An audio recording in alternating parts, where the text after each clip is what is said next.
नमस्कार दोस्तों, स्वागत है आप सभी का सिविल एकेडमी के इस यूट्यूब चैनल पर। आज है दिनांक 9 जून 2022। देखेंगे आज के मुख्य समाचार। आज का सबसे इम्पॉर्टेंट न्यूज़ फर्स्ट पेज पर ही है। RBI raises rates to tame inflation. MPC increases repo rate by 50 basis points, lifts financial year 23 inflation estimate to 6.7%। ये आपका जीएस पेपर 3 इकोनॉमी से रिलेटेड है। अब पहले हम कुछ टर्मिनोलॉजीज देख लेते हैं, फिर न्यूज़ पर आएंगे। एमपीसी यानी मॉनेटरी पॉलिसी कमेटी, ये एक स्टैच्यूटरी बॉडी है जिसका गठन 2016 में reserve bank of India act 1934 के अंतर्गत हुआ था। इसके गठन के पीछे का मुख्य उद्देश्य ये था कि इंटरेस्ट रेट्स को फिक्स करने का एक बेंचमार्क पॉलिसी बनाई जाए और ट्रांसपेरेंसी और अकाउंटेबिलिटी बढ़ जाए। पहले आरबीआई के गवर्नर ही सारे डिसीजंस लिया करते थे, बट इसके गठन के बाद एमपीसी के मेंबर्स और टेक्निकल एडवाइजरी कमेटी के सलाह पर गवर्नर डिसीजन लेते हैं। एमपीसी की मीटिंग साल में कम से कम 4 बार होती है और हर मीटिंग के बाद मॉनेटरी पॉलिसी को पब्लिश किया जाता है। इस कमेटी के चेयरमैन आरबीआई के गवर्नर ही होते हैं। इस कमेटी में 6 मेंबर्स होते हैं, 3 गवर्नमेंट की ओर से होते हैं और 3 आरबीआई की तरफ से। एमपीसी का काम होता है कि ऐसा रेपो रेट डिसाइड करे ताकि इन्फ्लेशन यानी महंगाई 2% से 6% के रेंज में ही रहे। अब यहाँ पर एक टर्म आया 50 बेसिस पॉइंट और रेपो रेट। बेसिस पॉइंट को ऐसे समझ सकते हैं, 50 बेसिस पॉइंट मतलब 0.5%, 100 बेसिस पॉइंट मतलब 1%। अब आते हैं रेपो रेट पर। जैसे हम बैंक से लोन लेते हैं तो बैंक हमसे इंटरेस्ट चार्ज करता है, तो वैसे ही समझ लीजिए कि आरबीआई बैंकों का बैंक है, मतलब महाबैंक है। जैसे देवों के देव महादेव, वैसे बैंकों का बैंक महाबैंक। तो जब इन बैंक्स को लोन चाहिए होता है तो ये पहुंचते हैं आरबीआई के पास। आरबीआई भी बैंक से इंटरेस्ट चार्ज करता है और वही इंटरेस्ट जो रेट होता है वही रेपो रेट कहलाता है। यहीं पे रिवर्स रेपो रेट भी देख लेते हैं। अब इस सिनारियो को जस्ट रिवर्स कर दीजिए। आरबीआई जब जाएगा बैंक्स के पास लोन लेने, तब जो बैंक्स आरबीआई को इंटरेस्ट चार्ज करेगी वो रिवर्स रेपो रेट होगा।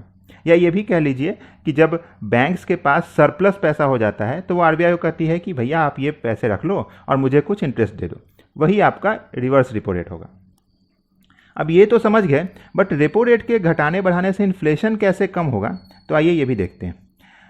अब जैसे आरबीआई ने रेपो रेट बढ़ाया तो बैंक्स आरबीआई से पैसे लेंगी, उन्हें ज़्यादा इंटरेस्ट पे करना होगा, तो वो अपने कस्टमर से भी ज़्यादा इंटरेस्ट चार्ज करेंगे, तो लोन्स और क्रेडिट महंगे हो जाएंगे, तो लोग इन लोन्स को कम लेंगे, मार्केट में डिमांड कम होगा, तो खुद ब खुद महंगाई कम हो जाएगी। बट इससे एक समस्या ये भी होती कि इकोनॉमिक ग्रोथ कम हो जाता है। कोविड-19 पैंडेमिक के बाद बैंक्स ये चाह रहे थे कि लोग ज़्यादा से ज़्यादा लोन ले ताकि इंटरेस्ट बढ़े, तो आरबीआई ने रेपो रेट कम कर दिया। अब इससे हुआ क्या कि लोन थोड़ा सस्ता हो गया, बस लोग ज़्यादा लोन लेने लगे, मार्केट में पैसा बहुत आ गया, डिमांड बढ़ गया, तो महंगाई बढ़ गई। इसी इन्फ्लेशन को कम करने के लिए एमपीसी ने ये मीटिंग की थी कि अब देखिए एक्सपेक्टेड इन्फ्लेशन रेट जो है 2022-2023 फाइनेंशियल ईयर का वो 6.7% है। क्वार्टरली ये तो और भी ज़्यादा है, जो कि 6% से ज़्यादा है। तो इसी को कंट्रोल करके 6% से नीचे लाने के लिए रेपो रेट को बढ़ाया गया। आगे भविष्य में भी रेपो रेट को बढ़ाया जा सकता है अगर यही डेटा आगे बढ़ते रहा तो। 2022 के यूपीएससी प्रीलिम्स में भी एक क्वेश्चन आया था कि with reference to Indian economy consider the following statement. पहला स्टेटमेंट दिया हुआ था कि if inflation is too high RBI is likely to buy government securities. दूसरा था if rupees rapidly depreciating RBI is likely to sell dollars in market. तीसरा था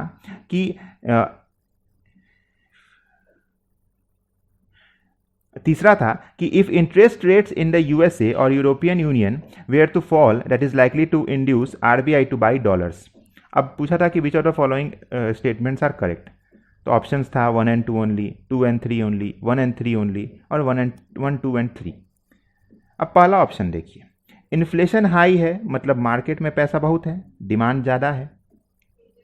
अब आरबीआई सिक्योरिटी खरीदा मतलब पैसा दिया, मतलब और पैसा आया मार्केट में, तो महंगाई तो और बढ़ेगा, घटेगा कैसे? मतलब पहला ऑप्शन तो रॉन्ग है, बस एलिमिनेशन से ही ऑप्शन बी करेक्ट हो जाएगा, क्योंकि एक तो बाकी तीनों ऑप्शन में है। तो चलिए आगे बढ़ते हैं, बट उससे पहले अगर ये पूरा कंसेप्ट आपको समझ में आ गया हो तो लाइक बटन प्रेस कर दें। अब आते हैं अगले न्यूज़ पर। Satisfied with India's action, Iran minister. ये न्यूज़ आपके जीएस पेपर 2 इंटरनेशनल रिलेशन से रिलेटेड है। अभी जो रीसेंट कंट्रोवर्सी हुई थी कुछ इनसेंसिटिव कमेंट्स को लेके, जिसके कारण कई सारे देशों ने मतलब भारतीय राजदूतों को समन भी किया था, इसी से ईरान के तरफ से भी एक कमेंट आया था। बट वेंसडे को ईरान के विदेश मंत्री हुसैन अमीर अब्दुल्ला का दिल्ली आना हुआ। वहाँ उन्होंने अपने भारतीय समकक्ष जयशंकर साहब से मुलाकात की। फिर उनकी भेंट national security adviser Ajit Doval साहब से भी हुई। ये उनका पद संभालने के बाद पहला भारतीय दौरा था। ऐसा कहना है उनका कि सरकार के उन दोनों प्रवक्ताओं को पार्टी से बर्खास्त करने के निर्णय से वो संतुष्ट हैं। इवन ईरान के प्रेसिडेंट इब्राहिम रईसी का भी भारत दौरा हो सकता है, जो कि डेफिनेटली इंडिया ईरान रिलेशंस को और बेहतर करेगा। अब थोड़ा पीछे की हिस्ट्री को देख लेते हैं, इससे कुछ चीज़ें क्लियर होंगी। एक्चुअली आज़ादी से पहले जब पाकिस्तान भी भारत का पार्ट हुआ करता था, तब ईरान इंडिया से बॉर्डर शेयर करता था। बट इंडिपेंडेंस के बाद जब भारत में स्वराज्य आया, तब फिर डिफरेंट कंट्रीज़ से हमारा डिप्लोमेटिक रिलेशन स्टार्ट हुआ। फिर 1953 के आसपास कोल्ड वार अपने पीक पर था, तो अब हमारा इंक्लिनेशन यूएसएसआर की तरफ था और ईरान का यूएस की तरफ था, तो वहीं पे थोड़ी कड़वाहट शुरू हो गई। फिर कोल्ड वार ख़त्म होने के कुछ सालों बाद रिश्ते सुधरे, दोनों देशों ने मिलकर तालिबान को काउंटर करने में साथ दिया। अब ईरान थोड़ा महत्वपूर्ण इसलिए भी हो जाता है क्योंकि नॉर्थ साउथ कॉरिडोर, या ये कह लीजिए north south transport corridor, Iran से होकर जाता है, जिससे हम रसिया यूरोप से कनेक्ट हो पाते हैं। फिर 2006 में जब ईरान न्यूक्लियर प्रोजेक्ट पर काम कर रहा था, तो यूएस के प्रेशर के कारण IAEA यानी इंटरनेशनल एटॉमिक एनर्जी एजेंसी में इंडिया ने ईरान के खिलाफ वोट कर दिया था और ऑयल इंपोर्ट्स भी कम कर दिए गए। अब ये बातें डिप्लोमेटिक रिलेशंस को थोड़ा इफेक्ट तो किए ही थे।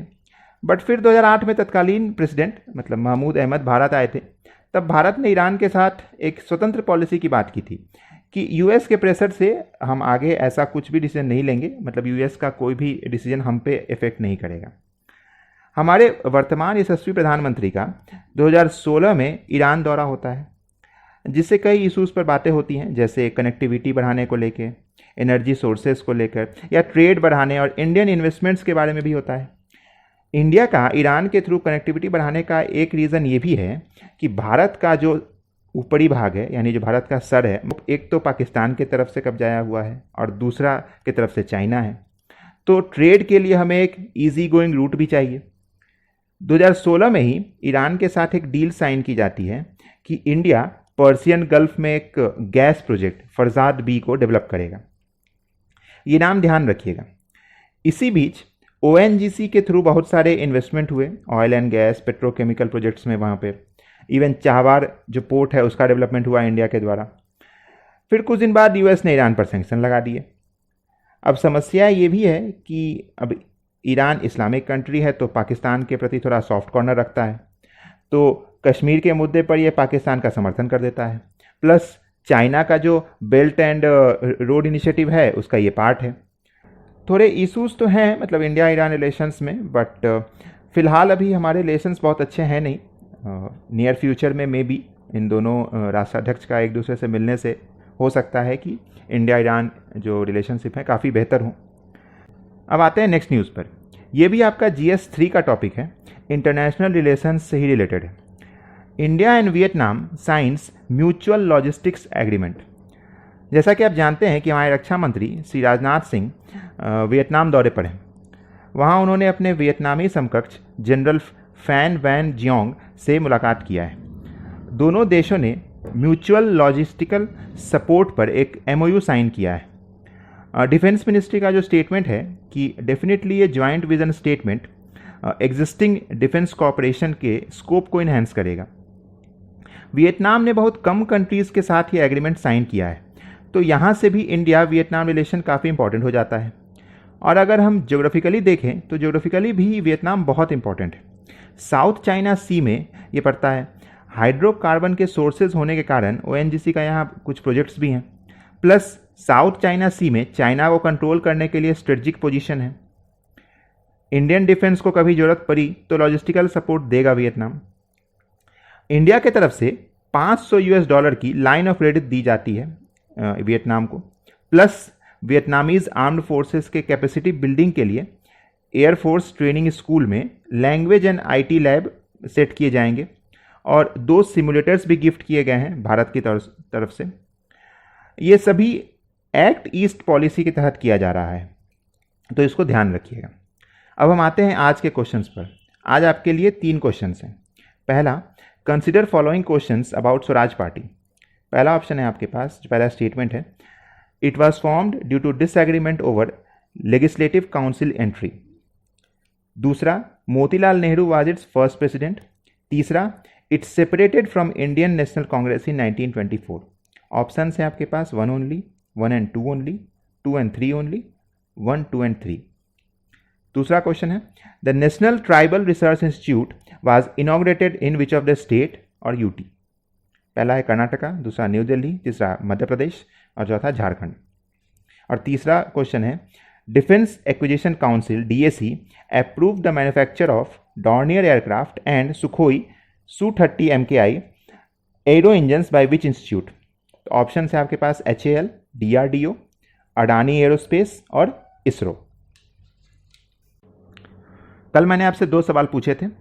पहला कि गुमटी वाइल्ड लाइफ सेंचुरी कहाँ पर है, तो इसका आंसर है त्रिपुरा। सेकंड क्वेश्चन था, ब्लैक सी किन कंट्रीज से बॉर्डर शेयर करता है, तो आंसर होगा ए यानी यूक्रेन, टर्की और जॉर्जिया। ग्रीस शेयर नहीं करता है, मैप में आप देख सकते हैं। यहीं पर याद रख लीजिए इसका ट्रिक, टर्किश बर्गर। टर्किश यानी टर्की, बी से बुल्गारिया, यू से यूक्रेन, आर से रसिया, जी से जॉर्जिया और आर से रोमानिया। तो ये ट्रिक आप याद रखिएगा, टर्किश बर्गर। जो क्वेश्चंस मैंने पूछे हैं उसके आंसर आप कमेंट बॉक्स में लिखेंगे। वीडियो अच्छा लगा हो तो लाइक करके दोस्तों के साथ शेयर कर लीजिए। अगर आप चैनल पर नए हैं तो चैनल को सब्सक्राइब करके बेल आइकन प्रेस कर लीजिए ताकि हमारी वीडियोस की नोटिफिकेशन आपको मिलती रहे। मिलेंगे फिर कल कुछ नई खबरों के साथ। तब तक के लिए जय हिंद, वंदे मातरम।